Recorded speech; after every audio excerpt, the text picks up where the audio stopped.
Shoot, sorry. This is actually kind of comfortable. Oh boy, what did I do? Alright guys, welcome back to the channel.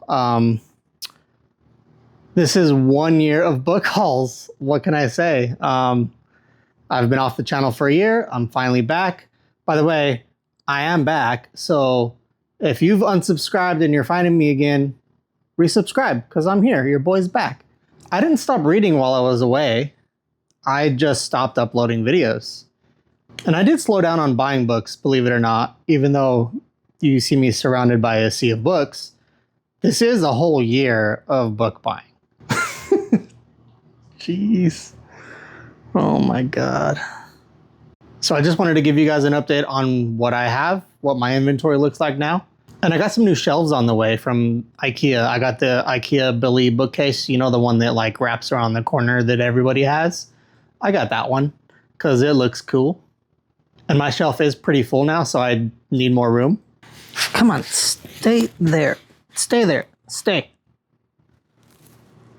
Okay, so we're just going to start with this to get these out of the way. So they don't fall over on me anymore.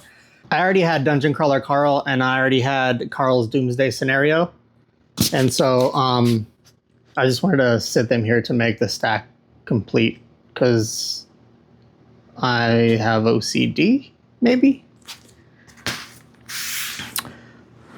But I did not have the rest of the series. Oh my God, please don't fall.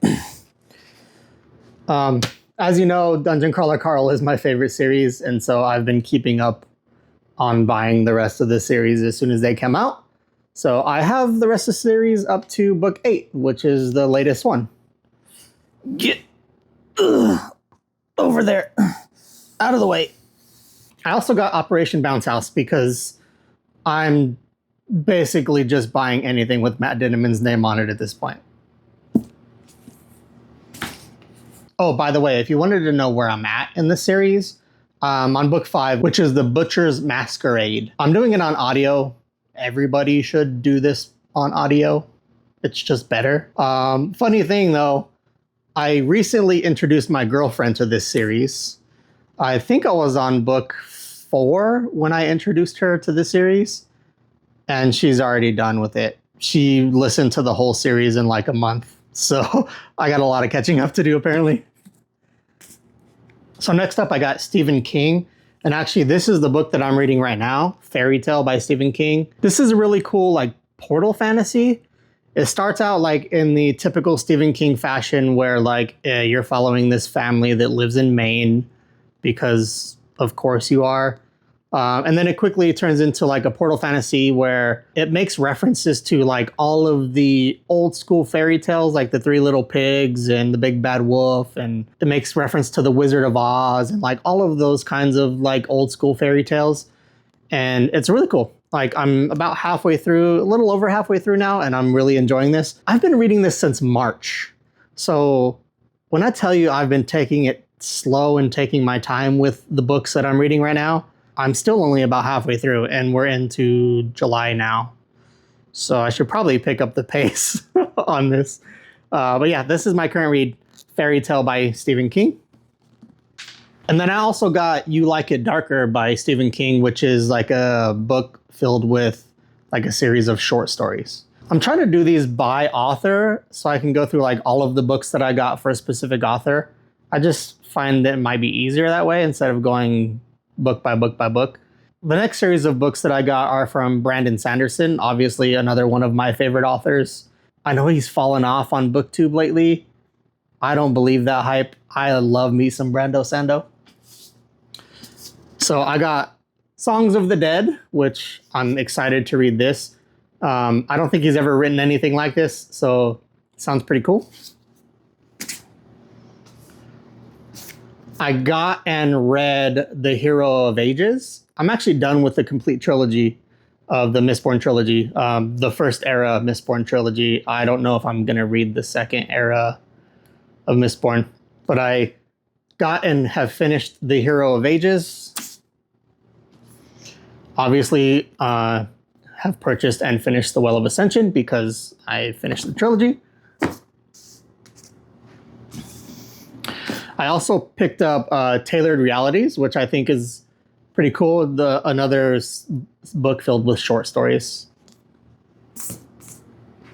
Come on, get up here. Ugh. I don't know what the frick I'm getting myself into, but here it is, the Stormlight Archive. Oh boy, I don't think I'm ready for this yet. I think I'm gonna have to like force myself to dive in. These things are so thick and heavy, and I got the hardbacks too. Like this thing can knock out a baby. Like it could probably knock out adults actually. These are massive. Like, I don't understand why he needs to write such big books. Get over there. Get out of frame. Come on. Okay, so next up we got one that turned into kind of a Booktube darling. Everybody on Booktube started reading it and falling in love with it. I actually picked this up before that happened. But I'm glad it did happen because it kind of just validated me wanting to read it even more. And that is Lonesome Dove by Larry McMurtry. It does kind of seem though like as soon as someone reads this book, it just automatically becomes their best, favorite, most popular, love of their life book of all time. And so we'll see if that happens to me. Speaking of someone that fell in love with Lonesome Dove, Thomas R. Howell actually convinced me to get this book, The Name of the Wind by Patrick Rothfuss. It was his favorite book of all time, and that's why I bought it, because I wanted to read it. And then now his favorite book of all time is Lonesome Dove. So, okay, so this is A Song of Ice and Fire. If I don't drop it, by obviously George R.R. Martin. So I actually already have this whole series in a set, but they're mass market paperbacks. And I just hate that format of book. It's not conducive to reading comfortably for me. So I found this used copy of trade paperbacks, and now I'm way more excited to read it because it's just like a much more comfortable format to read. Like it's floppy and you can just hold it and read it. You don't have to like try to, I don't know, mass market paperbacks just suck in my opinion. So I'm really excited to read these. I couldn't find the last one, A Dance with Dragons, in trade paperback. They only had it in hardback. But again, I would much rather read a hardback that's just going to stay open and be more comfortable. I don't know. Am I the only one? I hate mass market paperbacks. They just suck. And the spines crack all the time. R.F. Kuang. I don't think I've read anything by R.F. Kuang yet. I have The Poppy War, but I haven't read it yet. But I decided to pick these up because, again, they were Booktube darlings, kind of. Catabasis, I think that's how you say it. Catabasis or Catabasis. I think it's Catabasis. So I'm excited to read that. I'm also really excited to read Babel. I've actually been pretty interested in this book since it came out, and I just never had the opportunity to grab a copy. I also found this used for like $3 at the used bookstore. And so I'm like super excited to get into this. I'm still debating it, but this might actually be my next read. I'm on the fence between this or actually starting Red Rising, because I've had Red Rising for a long time and I haven't started it yet. And this is a standalone, so I might read this first. Leave your opinions in the comments. What would you like to see me read first, Red Rising or Babel? I gotta start getting through these pretty quick or else this video is gonna take forever. So I got a series of classics. The Count of Monte Cristo by Alexander Dumas. Don Quixote. I think everybody probably already has a copy of Don Quixote. It's the most sold book ever, I think. Dostoevsky's Crime and Punishment. So this is actually pretty fun. It's called Rise of the Forgotten by J.H. Lear. She's actually a local author who was doing like a book signing in one of my local bookstores. And so I picked up her book. If I'm not mistaken, this is about a princess who is fighting to find her destiny And this force of evil is like rising through the ashes and she has to fight to save her people.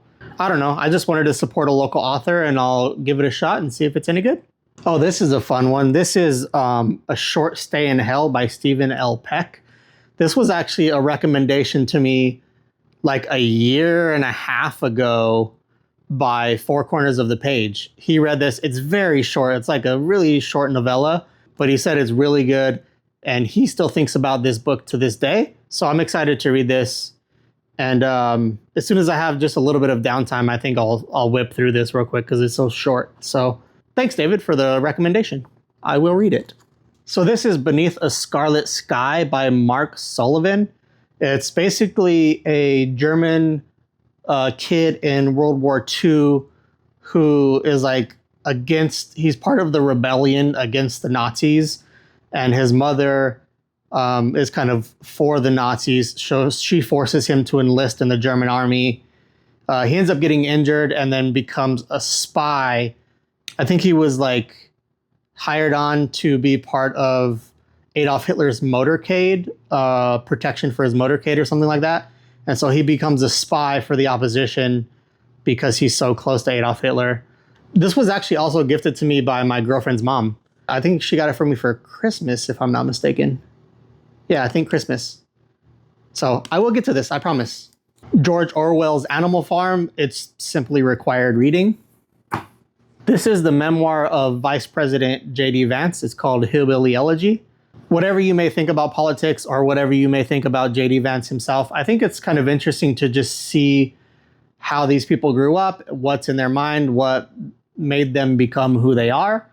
For the good and for the bad. So I picked this up and I think it's going to be a fun read.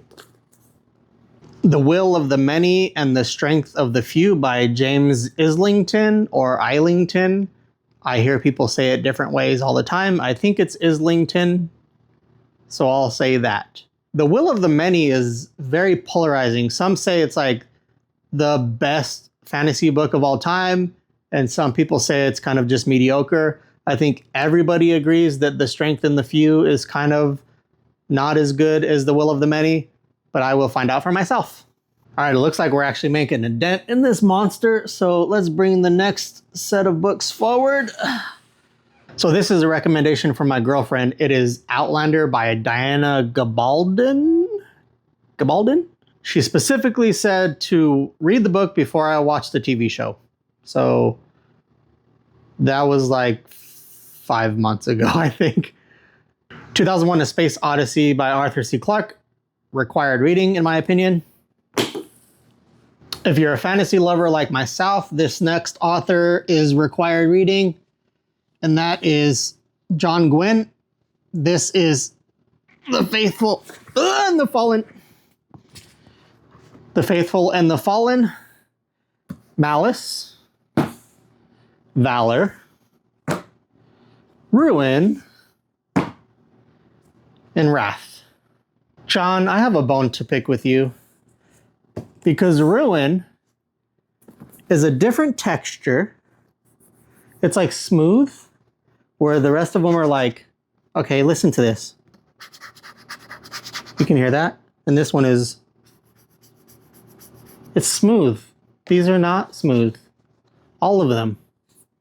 This one, not smooth. This one's also like a little bit taller than the rest of them. Like, I don't know if you can see that on camera, but it's like a 1/4 of an inch taller than the rest of them. And that just drives me crazy. John, if you're listening to my video, if you're watching, please help. Thankfully, the Bloodsworn trilogy is uniform. They all have that little like textured-y front. I love that, by the way, the texture. It's great. I would much rather have this than like the smooth, shiny covers. These are way better. And these are all the same size. Is it the Bloodsworn Saga or the Bloodsworn Trilogy? I think it's the Bloodsworn Saga. But anyways, you have the Shadow of the Gods. Then you have the Hunger of the Gods. And then you have the Fury of the Gods.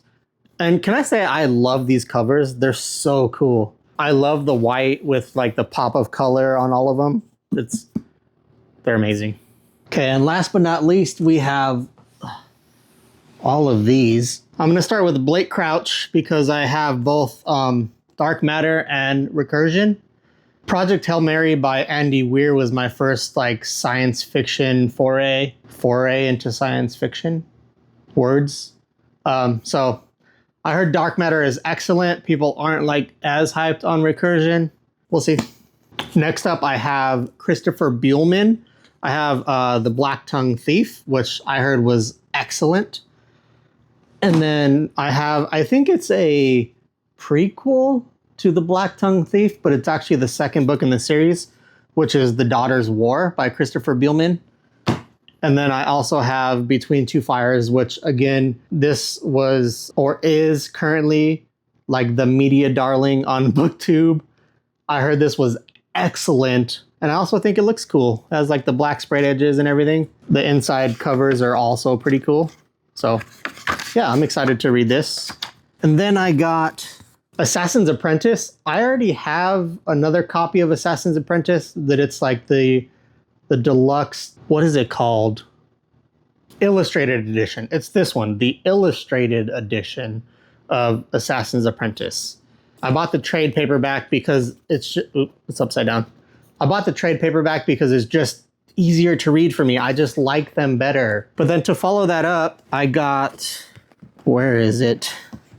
Too many books. I got too many books. That's what I got. Assassin's Quest and Royal Assassin. So I don't know if you guys remember because it's been a decade since I've uploaded a video, but I got Empire of Silence and I made a video about Empire of Silence and I told you that it was like impossible for me to read. I did like a soft DNF of it kind of. I think I'm ready to pick up Empire of Silence and give it another reread. I think I'm going to do a lot better this time just because I'm better at reading. I've been reading for like 2 years now, so I better be better at reading. Better be better. Better be better. Better be better. So I got Howling Dark, and then I got the entire rest of the series because of course I did. I bet you're never going to guess these ones. Scythe by Neil Shusterman. This is another one that I found on, I can't remember if it was Booktube or Instagram, but someone posted about this. It was really intriguing to me and I fell in love with it. I know it's another series, okay? Can people just write standalones anymore? And then the last one that I got, again, is another Booktube darling.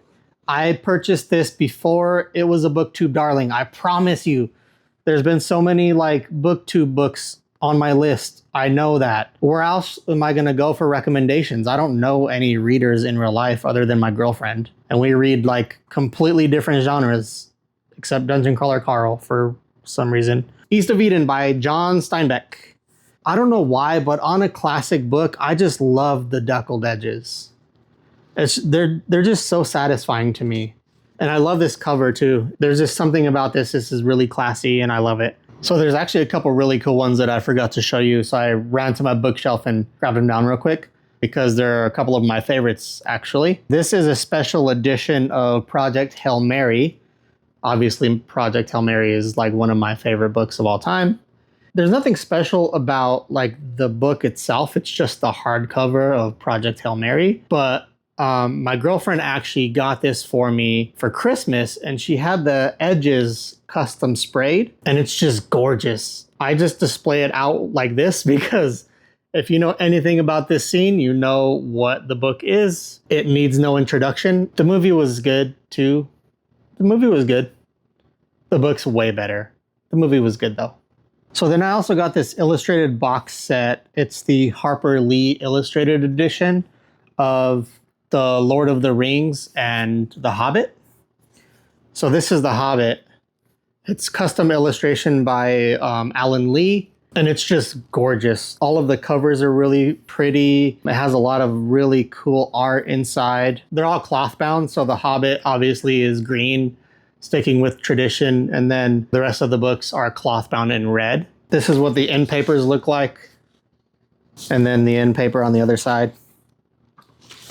I always knew that I was going to read The Lord of the Rings eventually, and so I just wanted to make sure that I had a really good set that I was going to enjoy reading. This is what the Fellowship of the Ring looks like. That's the front illustration, and then the back illustration. You got the map on the covers, and then it's cloth bound in red, like a dark burgundy red. They're just gorgeous. So that's it. That's all the books that I have for you today. Let me know if there's anything on this list that you guys have already read and enjoyed. If there's anything that you saw on this list that you would like me to read next. Again, I think I'm going to go probably Red Rising or Babel next on my list. I'm still kind of debating between those two. But if you can convince me that there's something else on this list that I should read first, and that's like required reading and I must read it right away, let me know. It's not going to be the Stormlight Archive. Don't even say it. Don't mention that, because I'm not getting into that. There's so much to do in July. I can't even start. There's no way that I'm going to start that series in the middle of the summer when I have so much to do. I want to be outside. I want to be on my paddleboard. I want to be in the woods hiking. I want to be in the swimming pool. There's no way I'm reading that, because I'll just do nothing but lay in my bed or lay on my couch and just read. I can't. Don't mention that one. Something else. Pick something else. Do you want me to read Scythe? Do you want me to read Between Two Fires? Give me something that's a standalone. I'll read that. Give me something. Babel. That's why I want to read Babel, because it's a standalone. Write more standalones, please. Authors, I'm begging you. Stop writing trilogies. Stop writing full 15-book series. Brandon Sanderson, stop writing. Just don't even write anymore. You already have enough books published. You don't even need to write anymore at all. Ever. Just stop writing. I can't keep up.